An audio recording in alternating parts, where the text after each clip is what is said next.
Hello, I'm Gareth A Davies, and this is the Championship Rounds for Pitch Boxing, where I bring you all the interviews from the combat sports world. Enjoy.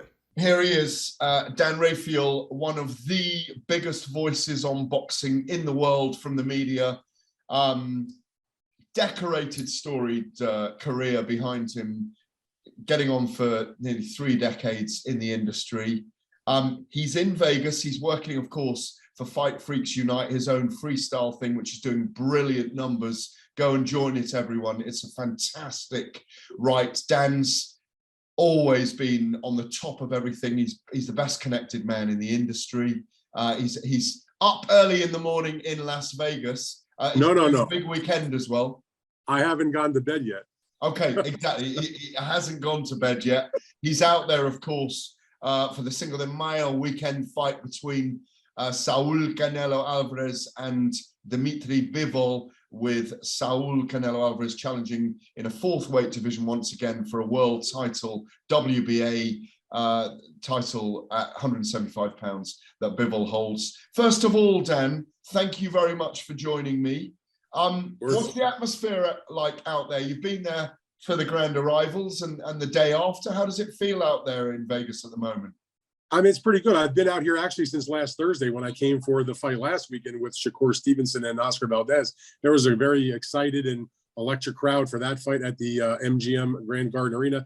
Then, of course, that fight ends, and then they switch over the signage at the MGM from the Valdez Shakur fight to all the signage for the Canelo Bivol fight. So I don't usually stay back-to-back weeks. So Sunday and Monday was just sort of like weird being here because there was no boxing stuff, no other real boxing folks around.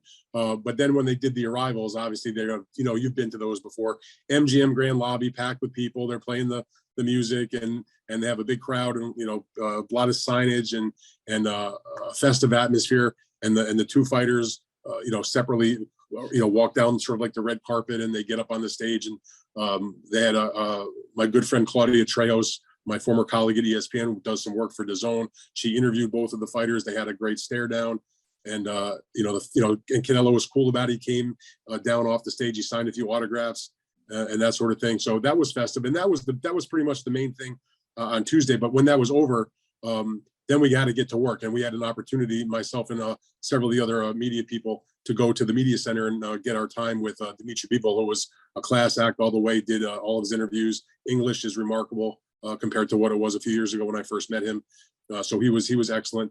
But, these fights, that the atmosphere doesn't usually pick up until closer to the fight. Early in the week, it wasn't much. Wednesday, which was yesterday, today, whatever day it is, I don't even know anymore, Gareth. But it was a pretty quiet day because they didn't have anything official on the calendar. But we did have the opportunity to have a media availability with Canelo. So he sat with us, myself and probably a dozen other folks, and spoke to us for about 20, 25 minutes. And Eddie Hearn was there also. I had a chance to talk to him. And so you're getting like the nuts and bolts of what you're doing for your different stories. It's when you've done these fight weeks before, they're all kind of the same, but they all have different things about them that make them interesting. Let me ask some sharp edges then. Last weekend, simple questions here. Shakur Stevenson, can he become the #1 pound for pound in the world, and can he go up to dominate at lightweight as well as super feather? The answer to both of those questions is absolutely yes. I mean, I don't have a doubt about it. He's a brilliant fighter. He's gotten a lot better. He's always been excellent from the day he turned pro. But when I say better, it's because he's gotten a little bit older. He's gotten a little bit more mature physically. When he turned pro at such a young age, he didn't have that strength yet. Now he's got up to 130 pounds. And, he's never going to be a knockout artist, Gareth, but he can definitely hurt you. He dropped Oscar Valdez. In the previous fight, when he won the WBO title, he really damaged and beat up on Jamel Herring. He's not the guy that is just this pity pat puncher like he was early on. He can really do some damage, even if it's not like a devastating type of puncher. And he's got such brilliant skills defensively, the movement, the technique, the smarts, the sky's the limit. He will be, in my opinion, someday, he will at least be in the conversation. Maybe there'll be somebody else we're arguing about, but he's going to be the #1 fighter in the world. I have no doubt about it. He's one of those guys for me. Like, we've seen Floyd live so many times. He just makes boxing look so easy. When you think about how good Oscar Valdez is. I had an extraordinary conversation with him a couple of weeks ago. Can I ask you, without it being facetious or arrogant to ask you that way, what makes you know or feel or sense that you can do that you can complete that in your career? I just think that I'm a different caliber of fighter. Like, I know I'm special. I know I've been special my whole career. I know now I'm in my biggest moments. I'm still not in my prime yet, and I feel like with the performances that I'm putting on, and then come April 30th with another performance, I'm gonna be on the pound for pound list. And I say it in a year or two time, I'll be fighting for that #1 spot. It doesn't surprise me at all. I know it's come out of my mouth 4 or 5 times on the radio show when I've been doing the show for Talk Sport. And is it, to kind of dig into it a little bit narrow and deep, is it something about the physical comfort you feel when you're in training, when you're in sparring, when you're in fights themselves? What happens to your physiology, but what happens to you kind of emotionally and mentally when you're going into battle, if you like, or when you're in your deep dreams, or whatever it is? Is it just there? Yeah, you know when you training, you know, like I said, you know when you fighting, you training, all that equals up to like letting you know who you are. And my sparring sessions where I'm in there and I'm feeling good in training camp, and I'm doing rounds and rounds and rounds. I'm not getting tired, and I'm feeling sharp every round. We switching out the people, and you just know like you're a different breed. You go to other people training camp and you don't really see too many other people doing the stuff that you doing. So you know like who, like I know who I am at the end of the day. So I just gotta do the task and fill the shoes. Have you felt that since you were a very young boy, or when do you think that moment came that you knew you could reach for greatness in fighting, in boxing? I think I knew that my first international tournament when I was 14 years old. I went overseas and I was a #2 guy, and I was like one of the only #2 guys on the team, and all the #1 guys, they won. I mean, they lost overseas, and I was the only one that picked up a victory. So when I was 14, I kind of realized like I could do something. I was in Russia fighting 15, 16-year-olds, and I was 14 years old. So I knew right then and there, like I'm definitely like a special talent. And from there, it just went up. Does the way you've grown up, or does the way where you come from have an influence on that? Oh yeah, most definitely.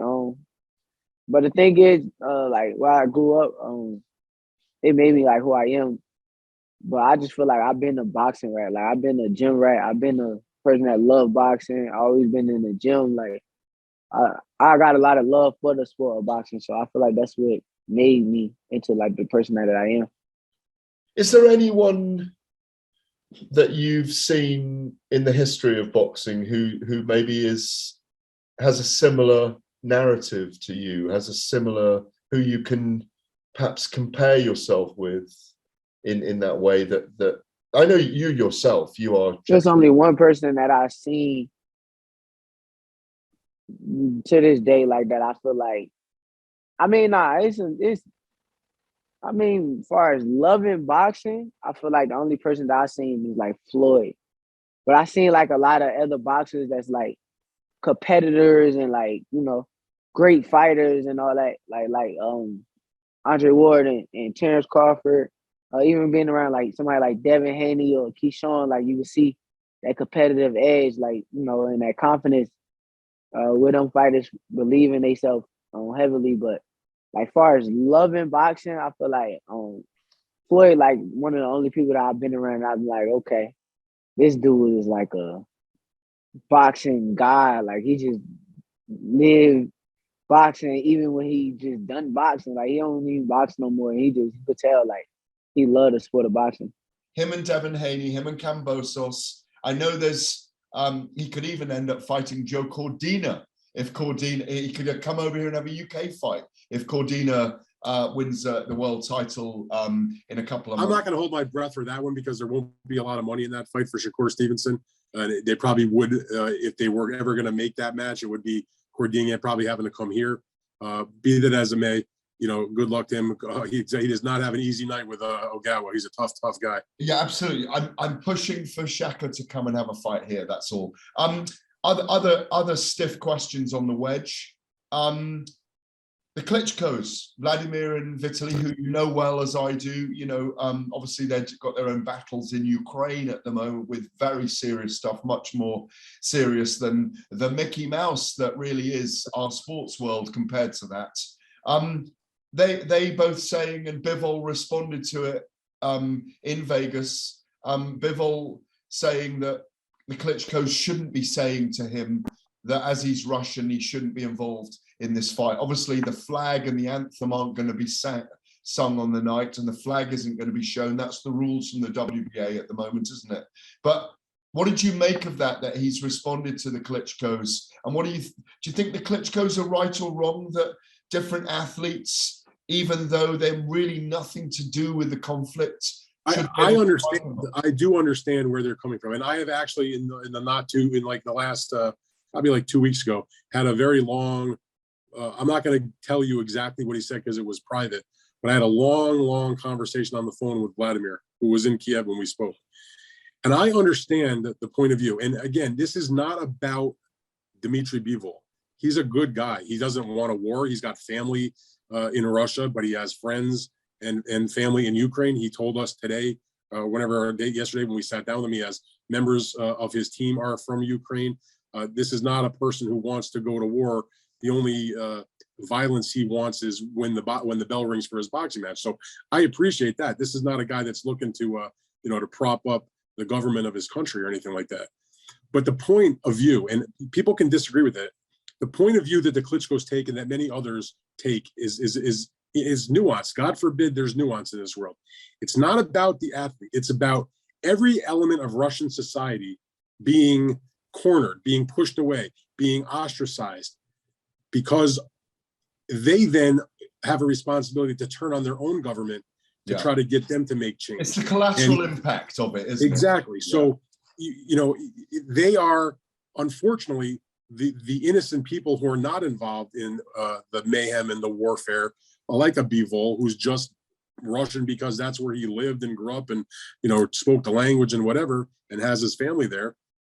You're caught up in that. But because he's in a higher profile situation as a top level professional athlete in his sport, and he is Russian, there's the feeling from many people who want to either see him get his ass kicked in the fight because of that, or that he shouldn't be allowed to participate in the first place. Again, not because of him personally, but as a means to embarrass, to corner, and to just push away from civilized society, all elements of the Russian society.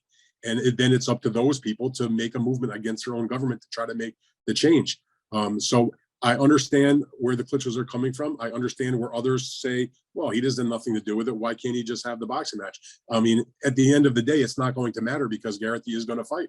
And when he was asked about that in our sit down, he said, when Canelo was asked about that, he said, look, nothing I can do about it. The fight is happening. It is what it is. I mean, and it's also would negatively impact Canelo Alvarez, who does not want to war in Russia and is not even Russian, and that'd be damaging to his livelihood also. So I see both sides, but the Klitschko's are obviously in a fight for their life, quite literally, their country's life. So I feel their pain. I understand exactly where they're coming from.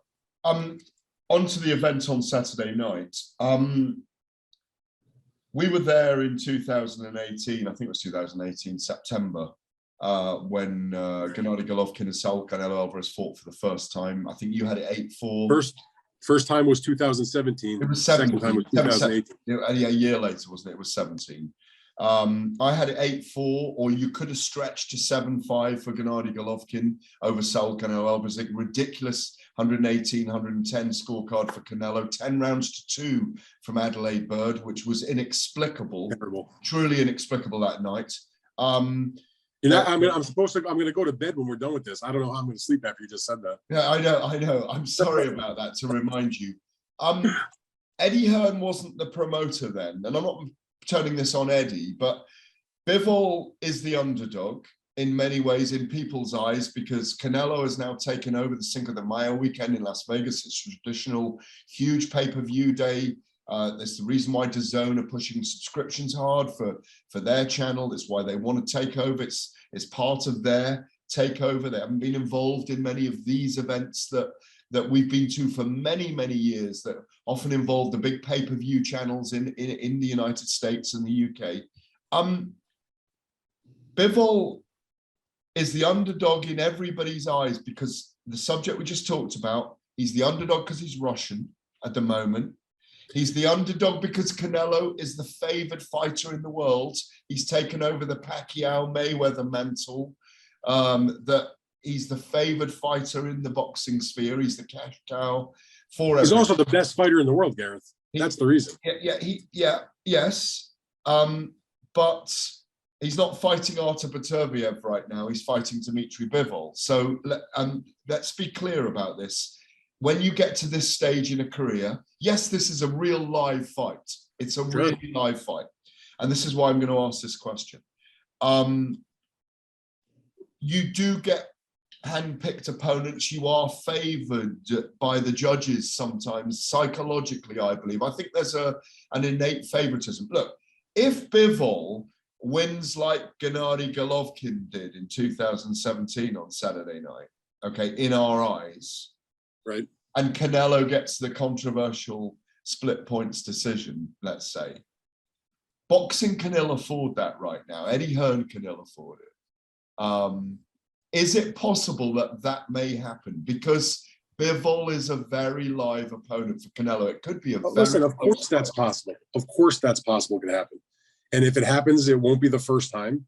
It won't be the last time. It would, my great hope is that somebody scores a knockout, or that the result is so definitive on the cards that you can't possibly have it go against the guy that really deserves to win. I mean, that was actually a talking point that we had when we were sitting with Bivol about the notion that can he get the decision here in Las Vegas, given what's happened in the past, given his Russian background, given the fact that Canelo is going to have 98% of the people, 99% of the people cheering for him in the crowd. And he and his manager, Vadim Kornilov, were like, look, they got a good quality judging panel. I forget the names of them, but all three of the judges that are on the panel that they selected and announced last week at the... Not Adelaide Bird, I take it, no? No Adelaide Bird. But it was, these are top professionals. Look, I know that the Nevada Commission is not perfect. No commission is.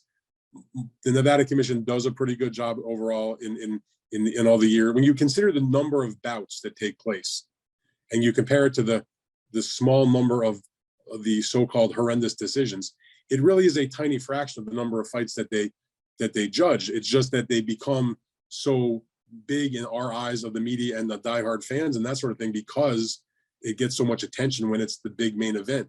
But there's no bigger event other than the heavyweights than this. Yeah, I'm not excusing that situation, but I've been doing this a long time, as have you. I have faith that they're going to do the right thing, and the right guy's going to win the fight Saturday.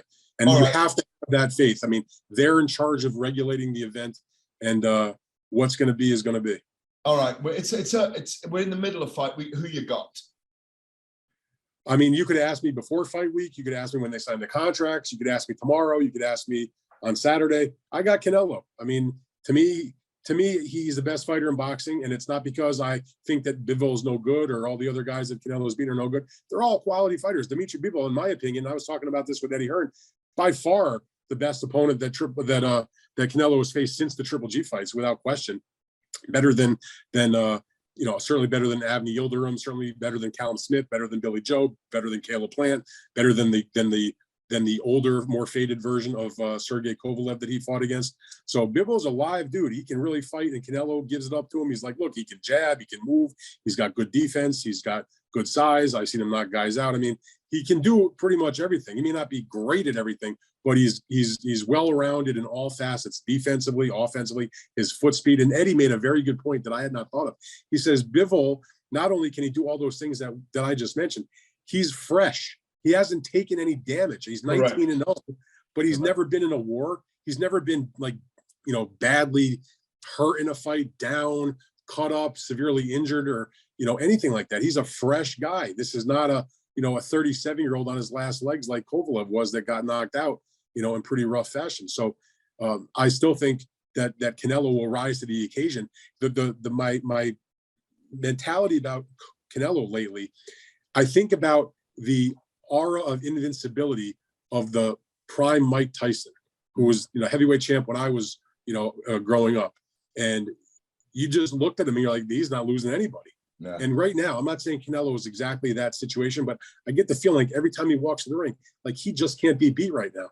Yeah. I mean, that will come to an end sometime. It will. At the moment, it feels like he's in that situation where he's got these guys beat before they get in the ring, and he's just there's always going to be a way where he's going to win the fight.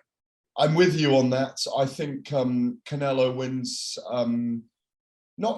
Maybe 7-5, 8-4, and maybe even gets a late stoppage if he can draw Bivol into a bit of a war. Yeah, go work the body. Hit him to the body. That's always a good way for Canelo to get his guys out of there. But you can't write off an upset in this. Absolutely not. There will be. But Canelo does win. Do we see him in against Usyk at 201 pounds or not? Well, that's interesting. I mean, that was a conversation that came up in our media session today. I spoke to Eddie about that for a piece I wrote that was just published on my Fight Freaks Unite website at danrayfield.substack.com. People can go read it. But look, there's a lot of things that have to happen. Basically, what Eddie was doing when I talked to him, and Canelo was responsive in a positive way to the schedule that he was talking about, was he more or less like laid out in what theoretically could be around the next year and a half to 2 years of Canelo's career. He has, I'll go in order. He has Bivol on Saturday night, obviously. If he wins, the Triple G third fight is set September 17th. And then if he's healthy and wants to still have a third fight in December, which Canelo indicated that would be part of his process, that the likelihood, as Eddie said, and Canelo sort of agreed to that, was that it would be probably a mandatory of one of his super middleweight titles. So maybe coming to England to fight John Ryder. He mentioned possibly the winner of Buatsi versus Richards. They also mentioned the possibility of going home to Mexico. Canelo has not fought in Mexico since 2011. And Eddie and I discussed in quite detail about, if they're going to Mexico, they're going there to try to break the all-time attendance record back in 1993. Yeah, at the Azteca Stadium. What was it, 132,000, wasn't it? Was it 132 with Haugen and 132 plus? Yep, for the Chavez-Haugen fight. Yeah. And he says, we're about trying to make legacy, trying to make history, and they would try to break that record, whoever would be against, and that would take him through December. And then the point that Eddie made was, look, they just announced on Wednesday the Better BF Joe Smith fight as being official to unify the other three light heavyweight titles. If Canelo wins on Saturday, he'll have the other belt.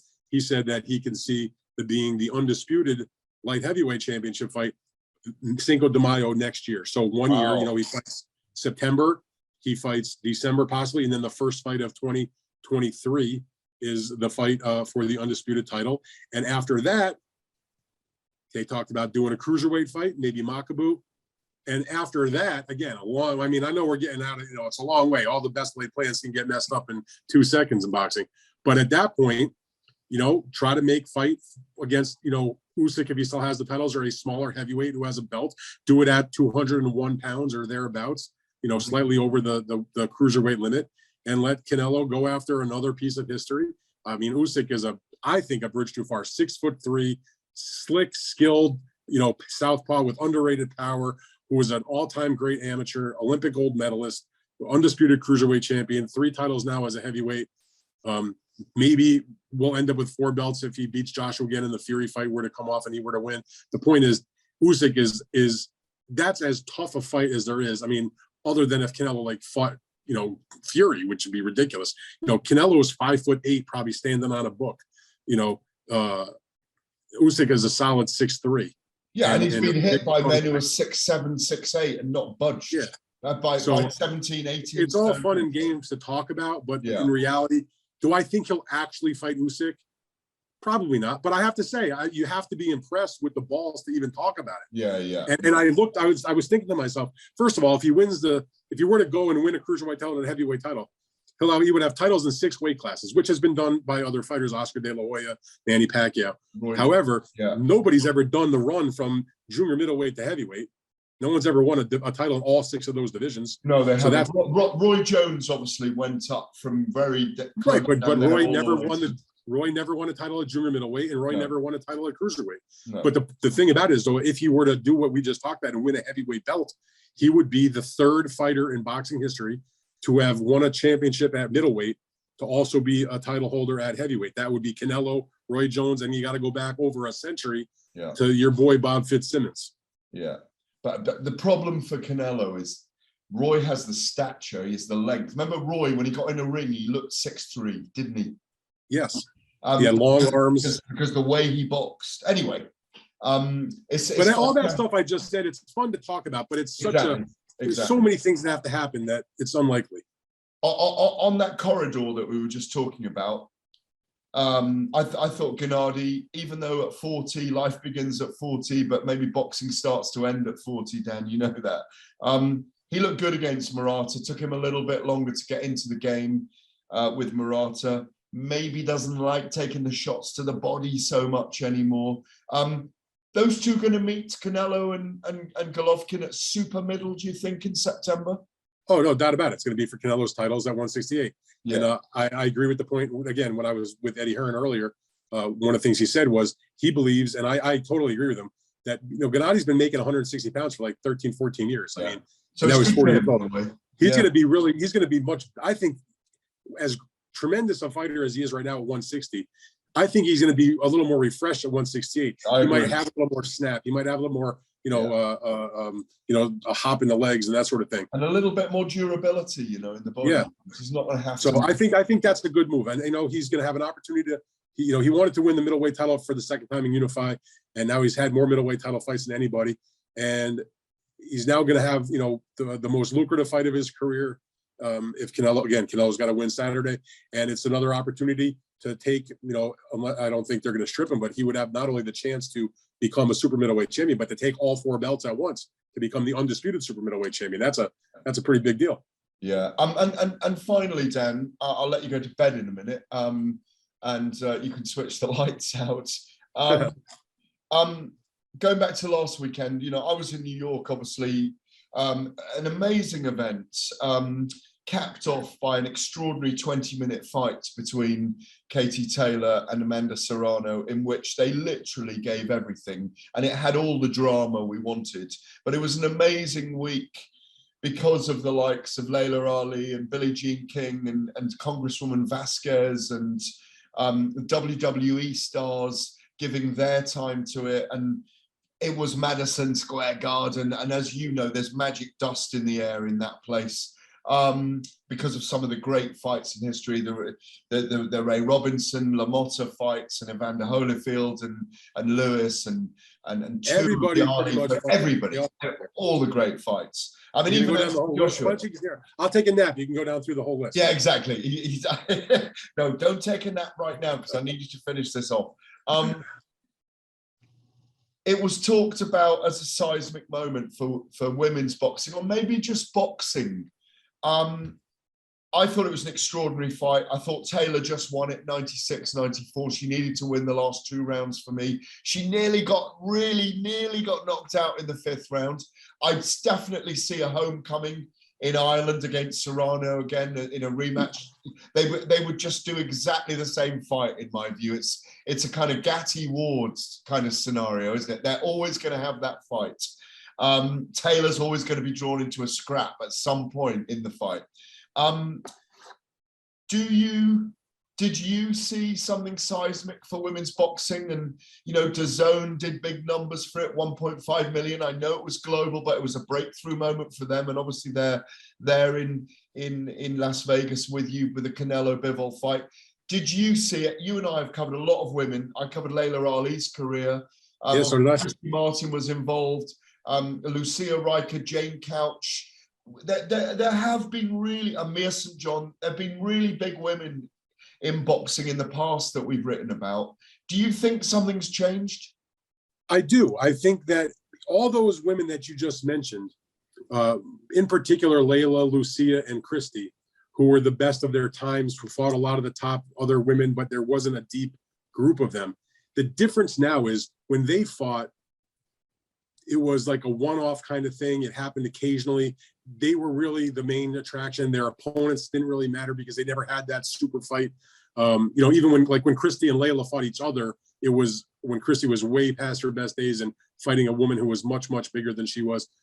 The difference now is, and as much stardom and fame as they had, and as much as they put together their own, great resumes and all, and just a lot of important fights for women's boxing at that time.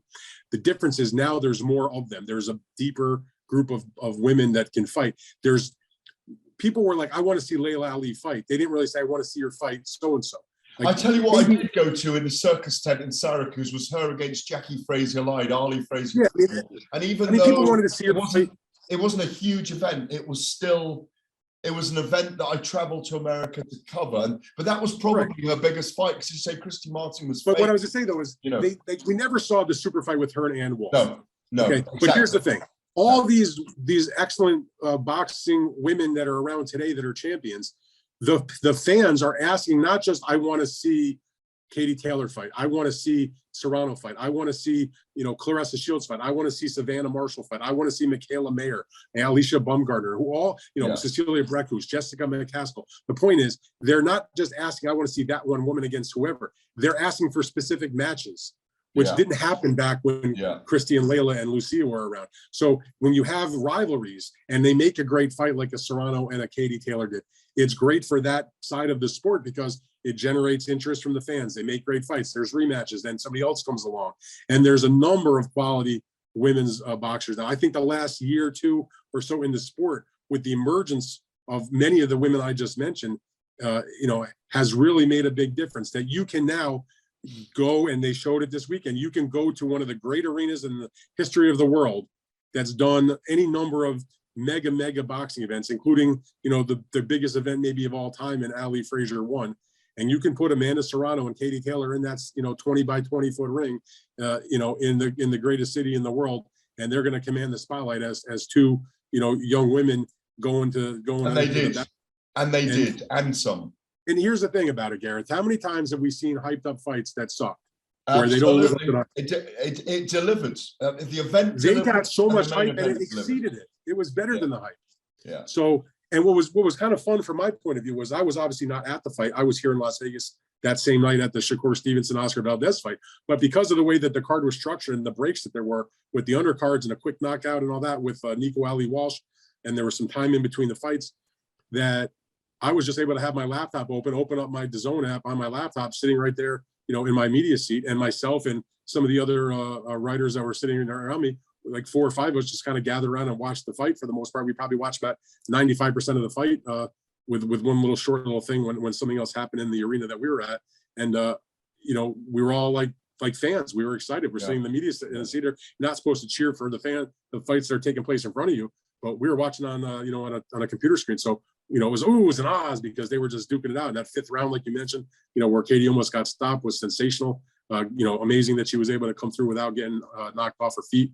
It was a brilliant fight. And as I said to somebody who asked me about it earlier today, matter of fact, in the media center, I said, we can stop referring to it as a great women's fight. It was just a great fight. And I have to say this also, Gareth, in the Boxing Writers Association of America, a few years ago, we started handing out, we always did the Fighter of the Year award, but a few years ago, we created the Women's Fighter of the Year, because obviously, they deserve to have their own award also. But we never did a Women's Fight of the Year. We always have a Fight of the Year. And I've been in the organization for a long time. I don't have a recollection of there ever being a women's fight on the ballot at the end of the year.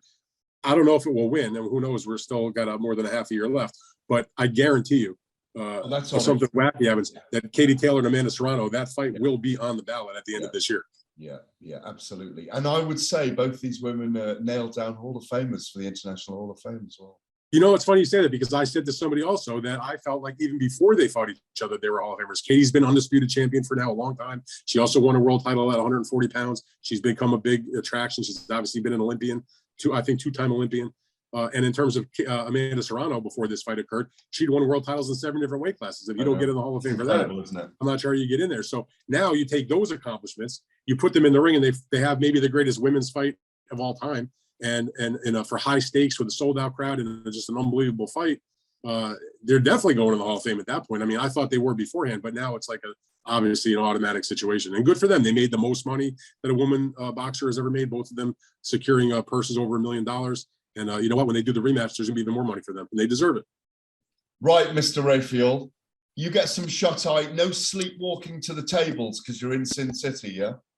I do not, you know me. The last time I gambled in Vegas was probably about, it's probably 17, 18, 19 years ago. My next on my itinerary is an early morning jaunt over to the Top Rank gym for a little media availability with the WBC lightweight champion Devin Haney before he travels in a couple of weeks to Australia for the Kambosos fight. We'll give him and all our colleagues my best. Give Bob Arum a little hug for me. I hope he's doing all right out there. I know he had COVID recently, or he wasn't well. So Bob was pretty chipper. I don't know if I'll see him before I leave the end of this week, but when I spent some time with him last week at the Valdez Shakur fight, he was just as feisty as ever. Well, enjoy your time down in the Top Rank gym in the morning. It's brilliant to see you. My man, good to see you.